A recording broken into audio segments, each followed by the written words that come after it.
Assalamualaikum warahmatullahi wabarakatuh. A'udzu billahi minasyaitonir rajim. Bismillahirrahmanirrahim. Alhamdulillahilladzi arsala rasulahu bil huda wa dinil haqq liyudhhirahu 'alad dini kullih walau karihal musyrikun.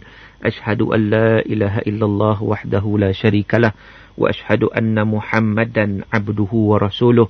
Addal amanah wa ballaghar risalah wa nasahal ummah wa jahada fillahi haqqa jihadih wa tarakana 'alal mahajjatil bayda lailuha kanahariha la yazighu 'anha illa halik. Salatan wa salaman daimain mutalazimain ala nabiyyina al-mustafa wa ala alihi wa sahbihi ajma'in. Subhanaka la ilma lana illa ma 'allamtana innaka antal alimul hakim. Rabbi shrah li sadri ويسر لي أمري واحلل عقدة من لساني يفقهوا قولي. اللهم حبب إلينا الإيمان وزينه في قلوبنا وكره إلينا الكفر والفسوق والعصيان واجعلنا من الراشدين. أما بعد, saudara muslimin dan muslimat yang dirahmati Allah Ta'ala sekalian, alhamdulillah, sama-sama kita panjatkan kesyukuran kita kepada Allah Subhanahu wa Ta'ala kerana kita dapat bertemu lagi di ruang udara IKIM FM untuk kita meneruskan perbincangan kita, saudara, dalam surah Fussilat. Alhamdulillah, kali ini kita sampai kepada ayat yang ke-8 dalam surah Fussilat, iaitu firman Allah Subhanahu wa Ta'ala, a'udzubillahi minasyaitonir rajim. Innal ladzina amanu wa 'amilus shalihat lahum ajrun ghairu mamnun. Shadaqallahul azim. Ayat 8 surah Fussilat, sambungan pada ayat sebelumnya, iaitu yang bermaksud sesungguhnya orang yang beriman dan beramal saleh, mereka mendapat pahala yang tidak putus-putus. Maknanya, saudara, sesungguhnya orang yang benar-benar beriman yang sebenar, dan golongan yang beriman ini, golongan itu sudah tentu akan melakukan amal saleh. Kerana iman ini dia tak dapat dipisahkan daripada beramal saleh. Dan kalau kita setelah Allah Subhanahu wa Ta'ala memberikan ancaman kepada golongan musyrikin, Allah Subhanahu wa Ta'ala memberi pula janji kepada orang yang beriman kepada Allah Subhanahu wa Ta'ala, iaitu bagi orang yang benar-benar beriman serta orang beriman ni mereka melakukan apa yang diperintahkan dan menjauhkan apa yang dilarang, pasti mereka akan mendapat pahala yang berterusan. Maka dengan sebab itu disebut lahum ajrun ghairu mamnun, mereka akan mendapat pahala yang tidak putus-putus. Mamnun itu iaitu ghair maqtu', iaitu tidak terputus daripada mereka dan tidak berkurang, akan terus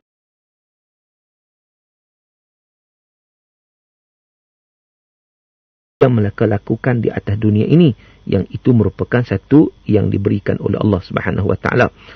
Manakala dalam tafsir Al-Baghawi dinyatakan beberapa pandangan, iaitu dalam ayat ini, innal ladzina amanu wa 'amilus shalihat lahum ajrun ghairu mamnun, iaitu mereka yang beriman dan beramal saleh, mereka akan mendapat pahala yang tidak putus-putus.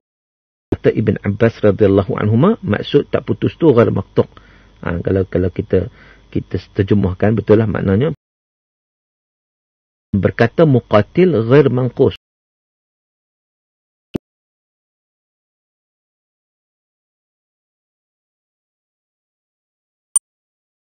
memperolehi. Saudara yang dirahmati Allah Subhanahu wa Ta'ala sekalian, berkata Mujahid pula, dia kata pahala itu akan diperoleh secara banyak yang tidak ternilai banyaknya. Saudara, berkata Suddi, dia kata ayat ini turun berkaitan dengan orang yang sangat tua dan orang yang telah lanjut usia, apabila mereka tidak mampu lagi untuk melakukan ketaatan kepada Allah Subhanahu wa Ta'ala.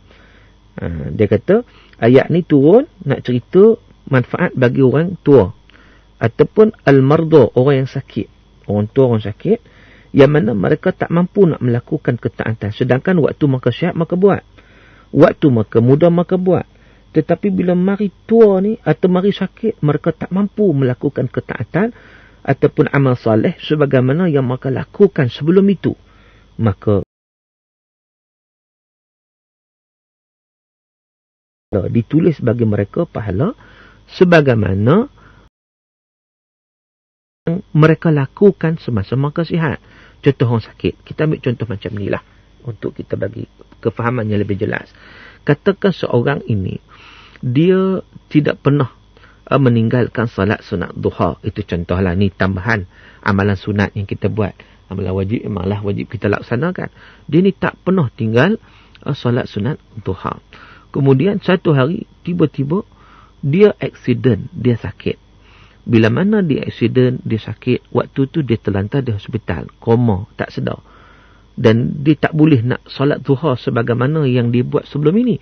Maka di sini maksud yang pahala tak putus-putus itu, maksudnya kita nak faham kata-kata yang dikemukakan oleh Sudi itu, iaitu maksud di sini ialah walaupun dia tak solat sunat duha, tetapi pahala solat sunat duha itu dia terus dapat. Sebab apa? Sebab kalau dia sihat, dia mesti buat.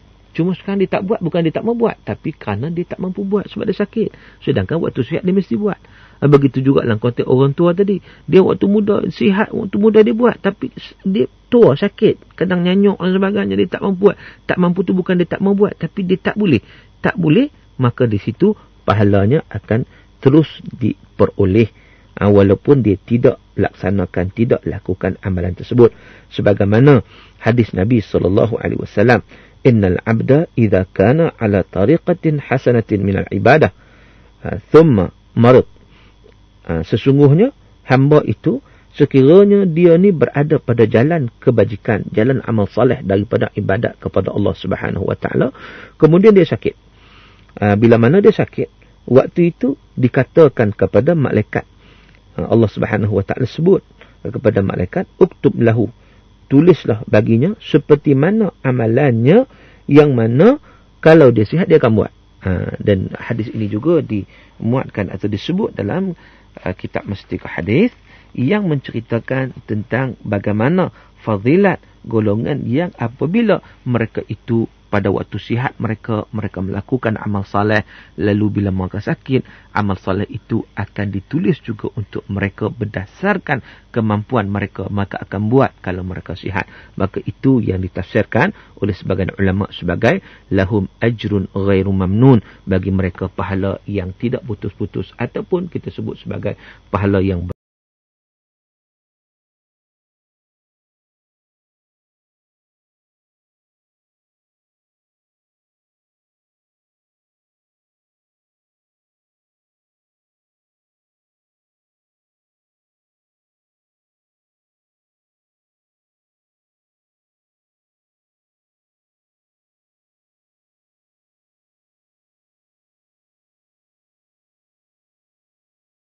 Tapi daripada hebatnya, kalau kita tengok cantiknya uslub Quran ini, gaya bahasa Quran ini, selepas daripada Allah Subhanahu wa taala menceritakan tentang golongan musyrikin, kali ini Allah Taala cerita pula apa hasil habuan bagi orang yang beriman kepada Allah dan bagi orang yang beramal saleh. Maknanya Allah Subhanahu wa taala tak tinggalkan manusia dalam keadaan terkapai-kapai. Dalam keadaan kalau sebut tentang musyrikin, celaka mereka, kekufuran mereka, habis kat itu je, tak. Allah Subhanahu wa taala bagi satu pilihan kepada kita. Dalam arti kata Allah cerita tentang golongan musyrikin, itu akibat mereka. Sebaliknya, bagaimana kepada orang yang beriman kepada Allah Ta'ala. Jadi, di situ cantiknya kita tengok ayat Quran nak memberi kita satu choice, satu keadaan, satu pilihan pada kita. Kita nak pilih yang mana? Allah Ta'ala bagi jalan pada kita. Inna hadainahu sabil, imma syakiran wa imma kafura. Allah Ta'ala bagi jalan pada kita, jalan pada kita sama ada kita nak syukur ataupun kufur kepada Allah Subhanahu wa taala, wal a'yazubillah. Maka dengan sebab itu dalam ayat ini, setelah Allah Ta'ala cerita tentang kekufuran, cerita tentang balasan, cerita tentang kecelakaan bagi golongan musyrikin, Allah Ta'ala sebut innal ladzina amanu wa amilus salihat lahum ajrun ghairu mamnun, iaitu sesungguhnya golongan yang beriman dan beramal saleh, bagi mereka pahala yang tidak putus-putus, pahala yang berterusan. Dan kita juga lihat dalam ayat-ayat yang lain, Allah Subhanahu wa taala membawa uslub yang seumpama ini. Sebagai contoh, dalam surah Al-Infitar, Allah Taala sebut, innal abrar lafi na'im wa innal fujjara lafi jahim. Allah Taala cerita tentang golongan yang baik akan mendapat nikmat. Allah Taala cerita juga golongan jahat ia akan mendapat neraka jahim, akan mendapat seksa daripada Allah Subhanahu wa taala. Dan kalau kita tengok dalam ayat seterusnya ataupun dalam surah At-Taubah, Allah Taala sebut falyadhaku qalilan walyabku kathiran.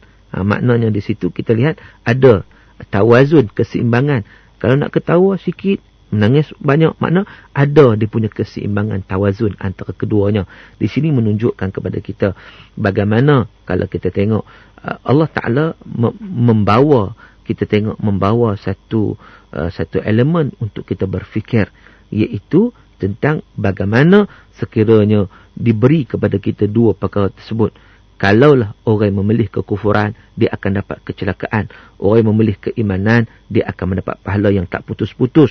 Maka dengan sebab itu nak pilih yang mana? Di sini kena tepuk dada tanya iman. Apabila kita memilih kepada keimanan kepada Allah Subhanahu wa taala, maka di situ kita akan mendapat kebaikan yang banyak di dunia dan juga di akhirat. Tetapi apabila kita memilih kekufuran wal'ayazubillah, maka di situ kita akan mendapat kerugian yang berpanjangan.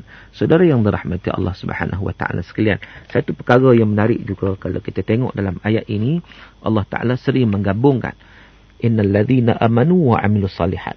Dalam banyak ayat ada gabungan iman dan juga amal soleh. Ini satu pengajaran juga kepada kita, saudara. Sebab kadang-kadang ada orang dia mudah menyatakan aku beriman kepada Allah, walaupun kamu tengok aku ni lebih kurang, dia kata aku tak sembahyang, tapi yang penting aku beriman. Saudara, itu satu perkara yang silap, satu perkara yang salah. Sebab apa? Sebab itu Allah sebut innal ladzina amanu wa amilus salihat, golongan yang beriman dan beramal saleh. Yang maknanya orang beriman ni dia tak boleh dipisahkan daripada amal saleh. Kalau orang itu dia kata dia beriman, dia kata hati dia beriman, tiba-tiba dia tidak mentaati perintah Allah Ta'ala, dia tak salat, dia tak tutup aurat, dia melakukan perkara haram, dia melibatkan riba, ataupun harta dia tak keluarkan zakat, atau dia tamak kepada harta, ataupun satu perniagaan, ataupun hari ini macam saya pernah sebut sebelum ini tentang kadang-kadang orang berselindung di sebalik skim cepat kaya, dia berselindung di sebalik jualan emas contohnya. Sedangkan macam mana dia buat? Dia buat jualan emas, dia akan bagi setiap bulan keuntungan setiap bulan secara tetap. Itu adalah riba. Buatlah apa nama sekalipun, nama jual beli ke, tetapi benda itu riba. Jadi bila mana kita beriman kepada Allah Subhanahu wa taala, kita akan menjauhkan daripada perkara tersebut. Walaupun kadang-kadang dia buh nama elok, buh nama, kadang-kadang ada orang ni letak nama syarikat atau letak nak bagi cantik lah nama-nama Islamik, tetapi produknya ataupun cara buat itu bukan cara Islam. Maka di situ dia menafikan sifat keimanan kepada Allah Subhanahu wa taala.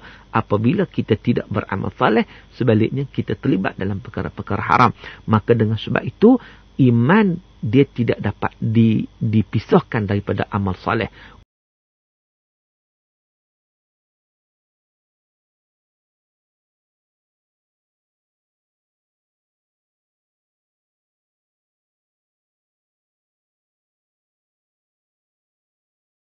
Allah Azza wa Jalla, maka itu merupakan hasil daripada dia benar-benar beriman. Maka dengan sebab itu golongan musyrikin, sebab apa mereka tidak beramal saleh dan tidak beriman kepada Allah Ta'ala? Kerana memang mereka tak beriman, maka tidak ada kaitan dengan amalan untuk mereka. Sebab maka daripada awal tak beriman. Tetapi bila mana orang yang beriman, mereka itu akan tetap melakukan amal saleh. Maka dengan sebab itu saudara, pastikan kalau kita benar-benar beriman kepada Allah Subhanahu wa taala, maka kita kena buktikan bukan sekadar di hati kita untuk kita beriman, tetapi kita buktikan dengan ketaatan kita kepada Allah, ataupun yang terangkum dalam dua perkara, melaksanakan segala perintah Allah dan meninggalkan segala larangan-larangan Allah Subhanahu wa taala. Dan bagi orang yang berterusan dalam keadaan sedemikian, maka dapatlah pahala yang berterusan, pahala yang berpanjangan. Maka mudah-mudahan saudara, kita termasuk dalam golongan yang seumpama ini, dan kita jauh daripada golongan-golongan yang kufar kepada Allah Subhanahu Wa Taala,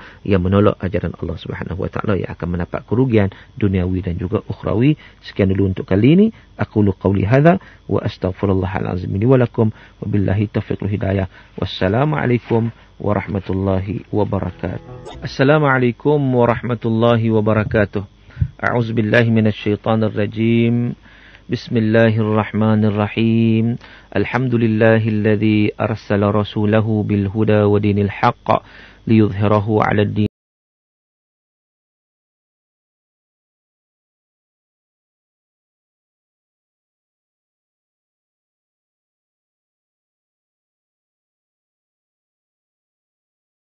ummah wa jahada fillahi haqqa jihadih wa tarakana al mahajjatil bayda lailuha kanahariha la yazighu anha illa halik.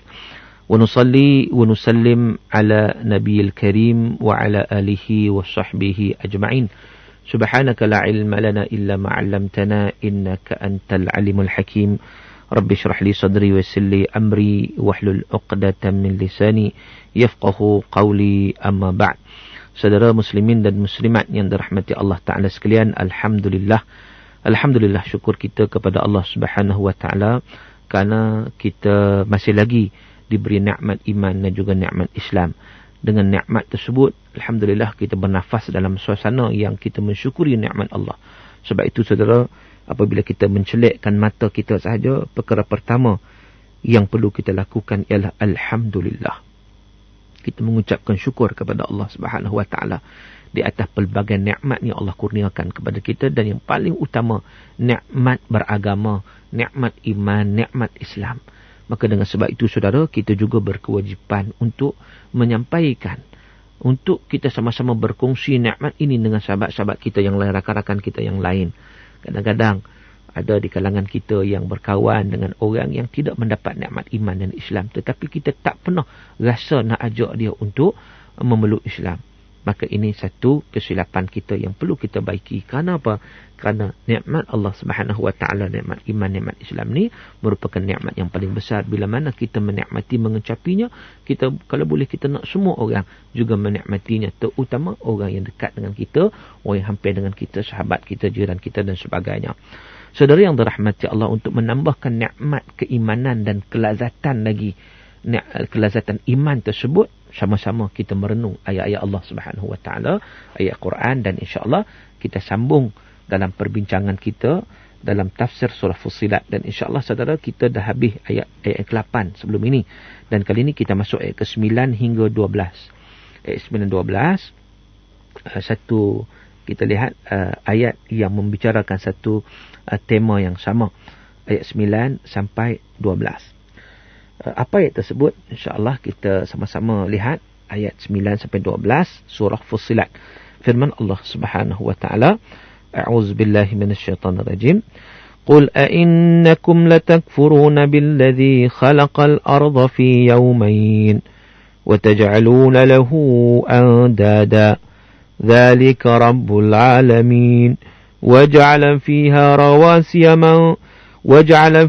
رواسي من فوقها وبارك فيها وقدر فيها أقواتها في أربعة أيام سواء للسائلين ثم استوى إلى السماء وهي دخان فقال لها وللأرض ائتيا طوعا أو كرها قالتا أتينا طائعين فقضاهن 7 سماوات في يومين وأوحى في كل سماء أمرها وزينا السماء الدنيا بمصابيح وحفظا ذلك تقدير العزيز العليم. صدق الله العظيم. Itu ayat 9 sampai 12. Maksudnya saudara, ayat 9, katakanlah wahai Muhammad, sesungguhnya tidak patut kamu kufur kepada Tuhan yang menciptakan bumi dalam 2 masa dan kamu adakan sekutu-sekutu baginya. Ya, demikian sifatnya dan kekuasaannya ialah Tuhan sekalian alam. Maksud ayat 10, dan dia menjadikan di bumi gunung ganang yang menetapnya, tersergam tinggi di atasnya, serta dia melimpahkan berkat kepadanya, dan dia menentukan menentukan padanya bahan-bahan keperluan hidup penduduknya sekadar yang menyamai hajat yang diminta dan dikehendaki oleh keadaan mereka. Semua itu berlaku dalam 4 masa. Ayat yang ke-11, kemudian dia menunjukkan kehendaknya ke arah bahan-bahan langit, sedang langit itu masih berupa asap. Lalu dia berfirman kepadanya dan kepada bumi, turutlah kamu berdua akan perintahku, sama ada dengan sukarela atau dengan paksa. Kedua-duanya menjawab, kami berdua bersedia menurut patuh dengan sukarela.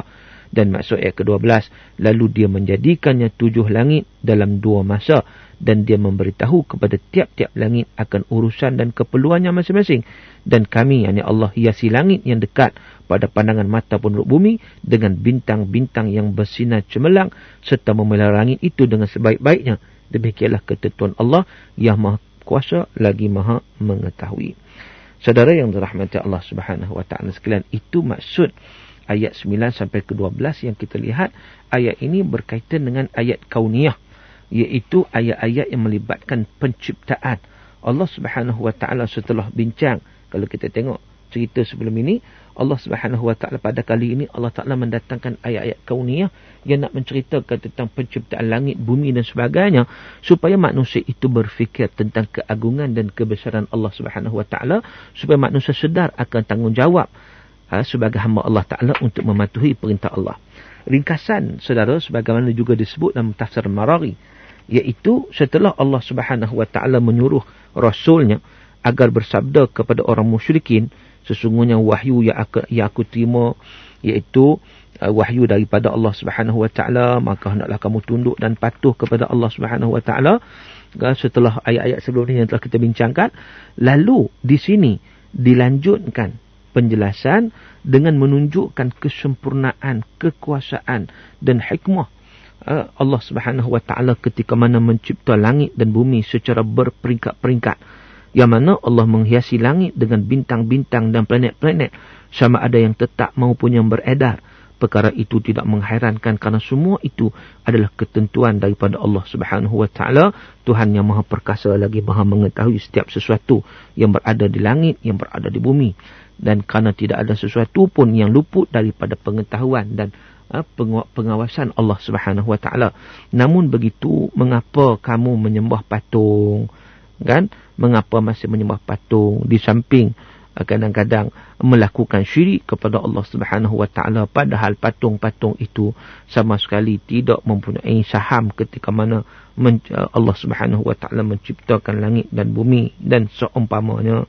Jadi saudara yang dirahmati Allah Taala sekalian, jadi di sini menunjukkan kepada kita ataupun kita lihat sebagai apa yang nak disampaikan dalam ayat ini. Yang pertama sekali ialah bagaimana apabila Allah Subhanahu wa taala menceritakan tentang kekufuran golongan musyrikin, Allah Ta'ala menceritakan juga supaya mereka itu lebih jelas, mereka merenung dalam kehidupan mereka betapa penciptaan langit dan bumi dan juga segala isinya yang disebut oleh Allah Subhanahu wa taala dalam ayat ini, iaitu bagaimana apabila Allah Subhanahu wa taala mencipta di sini dengan keadaan yang begitu agung, dengan begitu hebat yang manusia dapat saksikan dengan mata mereka sendiri, maka di situ apakah patut mereka tetap melakukan syirik kepada Allah Azza wa Jalla dalam keadaan itu?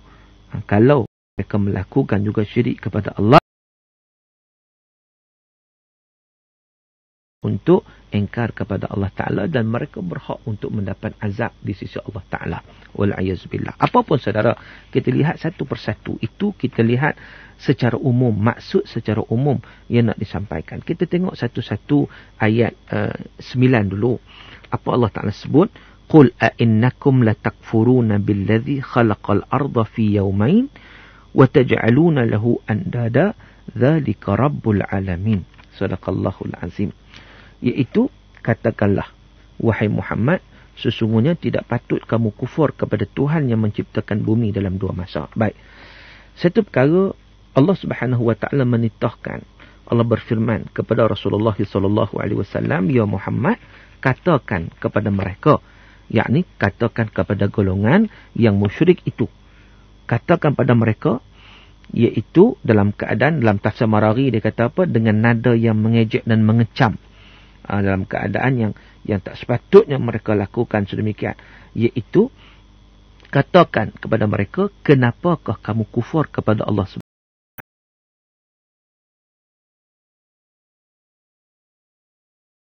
Kamu akan menyatakan bahawa Allah tidak berkuasa menghidupkan semula orang mati daripada kubur, dan juga menyatakan Allah tidak pernah mengutus para nabinya. Jadi kesimpulannya, mengapa kamu berkata seperti itu padahal Allah Subhanahu Wa Taala telah mencipta bumi dalam 2 masa. Saudara yang dirahmati Allah Subhanahu Wa Taala sekalian. Maka di sini kita lihat satu persoalan. Kita tengok Allah Subhanahu Wa Taala tafsir Asy-Sya'rawi menarik juga yang dibincangkan kepada kita. Dalam tafsir Sya'rawi dia kata bahawa dalam ayat ini, ayat 9 ni, bermula ayat 9 sampai 12 ni, Allah Subhanahu Wa Taala membawa satu peralihan dari sudut gaya bahasa, dari sudut uslubnya, iaitu supaya kita memerhatikan kepada tanda-tanda kebesaran Allah yang dapat kita lihat dengan mata yang Allah ceritakan. Penciptaan bumi sebagai contohnya, yang kita duduk di atas bumi sekarang ini. Kerana apa? Kerana kata Syekh Sya'rawi, dia kata kerana itu merupakan salah satu wasilah untuk mengukuhkan keimanan kepada Allah Subhanahu Wa Taala. Kerana bila mana kita tengok bumi, kita tahu siapa yang menciptakan bumi tersebut dan rupa bentuk bumi, penciptaan bumi, itu belum langit lagi, dan juga segala macam yang ada dalam bumi, segala macam yang ada dalam langit. Ia merupakan satu ciptaan yang sangat-sangat ajaib, sangat-sangat hebat, sangat-sangat teliti. Dan juga kalau orang mengaji ataupun orang belajar kejuruteraan atau belajar dari seni binaan, dia akan tengok betapa seni binaan bumi, langit dengan sistem-sistem dia sangat-sangat indah, sangat-sangat hebat. Itu sebagai contohnya, kalau kita tengok, kalau orang belajar seni binaan ataupun kejuruteraan binaan, dia memerhatikan sarang labah-labah. Itu contoh. Sarang labah-labah, saudara, kalau kita tengok sekali lalu, nampak lebih biasa je. Tetapi kalau kita perhati betul-betul bagaimana jaringan-jaringan dia tu cantik, dia binaan dia kukuh, petak, kemudian ikat satu sama lain. Maka dengan sebab itu, kalau kita tengok ayat dalam surah Al-Ankabut, bila Allah sebut inna awhanal buyut la baitul ankabut, selemah-lemah rumah adalah rumah labah-labah. Yang ditafsirkan oleh para ulama tentang golongan yang syirik kepada Allah Subhanahu Wa Taala lemah. Tetapi dalam konteks ilmu kejuruteraan dan ilmu saintifik menyatakan seni bina labah-labah itu dia bukan lemah sebenarnya. Dia bukan rapuh. Dia hebat kalau kita nak bandingkan sesama dia. Sesama haiwan jugalah labah-labah, sebab dia cantik, dia susunan dia hebat, hingga kan manusia mengambil panduan daripada sarang labah-labah itu untuk pembinaan bangunan tertentu. Baik, saudara, maka di situ timbulnya pengkajian menyatakan, oh mungkin juga ayat ini Allah tak nak cerita tentang apa? Serapuh-rapuh rumah labah-labah, iaitu bukan dalam konteks binaan dia, sebab binaan dia cantik, binaan dia hebat, binaan kemas, tetapi rupanya dilihat juga pada rumah tangga dia.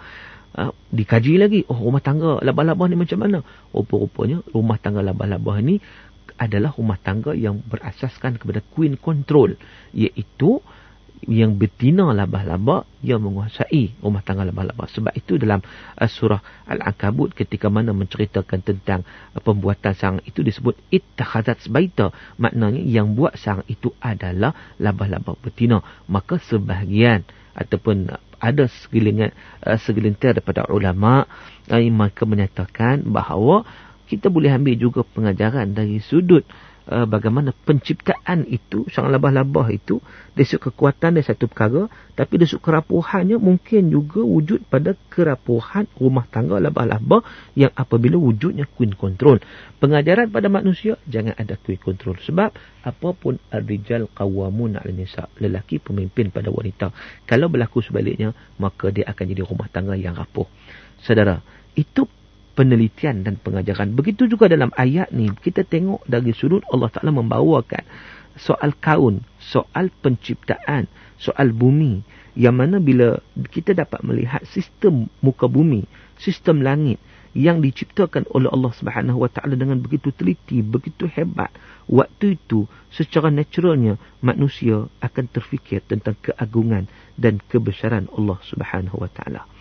Maka dengan sebab itu kita lihat dalam banyak ayat Quran Allah Taala sebut wa min ayatihi, daripada ayat-ayat Allah, daripada tanda-tanda kebesaran Allah Subhanahu Wa Taala. Allah Taala menjadikan semua perkara ini. Saudara yang dirahmati Allah, banyak pengajaran sebenarnya kita nak bincang. Ada sikit perkara-perkara yang kita boleh sentuh dari soal saintifik pada hari ini, yang nak mengukuhkan lagi apa yang disebut oleh Allah Subhanahu Wa Taala, nak memahamkan kepada kita sebenarnya kan apa yang Allah Ta'ala sebut dalam Al-Quran ini, yang mana ia sesuai sepanjang zaman, hatta pada zaman sains dan teknologi ini. Bila kita bincang soal langit, soal bumi, soal udara, soal atmosfera, dia ada perkara-perkara yang kita boleh ambil pengajaran, yang kita dapati Al-Quran sudah menceritakannya kepada kita. Tapi banyak lagi saudara pembincangan ini yang kita bincangkan. InsyaAllah kita akan sambung pada siri akan datang. Aqulu qawli hadha wa astaghfirullahal azim li wa lakum. Wabillahi taufiq wal hidayah. Wassalamualaikum warahmatullahi wabarakatuh.